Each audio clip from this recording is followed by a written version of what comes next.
Bonjour, my friends. I'm Frankie, and welcome to Club Foodie Tips and Tricks. It doesn't matter if it's savory or sweet, I love making condiments. There's a kind that I find versatile for many applications, and it's simple syrup. So far, I showed you the basic one and also cherry simple syrup. Now, let's make the cranberry simple syrup. In a medium saucepan over medium-high heat, we'll add granulated sugar, an equal amount of water, and the same with the cranberries. We'll stir until the sugar dissolves.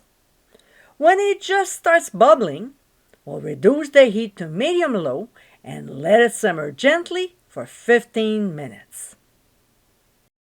When time is up, we'll remove from the heat and pour the mixture into a sieve sitting over a large measuring cup.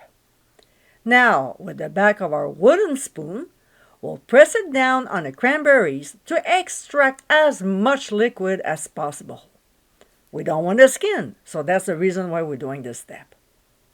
We'll discard the pulp and let the mixture sit for 10 minutes. We'll transfer the simple syrup to a glass jar and let it cool completely before storing it in the fridge until ready to use. As you saw in this video, this is a quick and easy recipe that can be used in cocktails, like my holiday Aperol Spritz coming up at the end of this month, in baking, and also in savory recipes.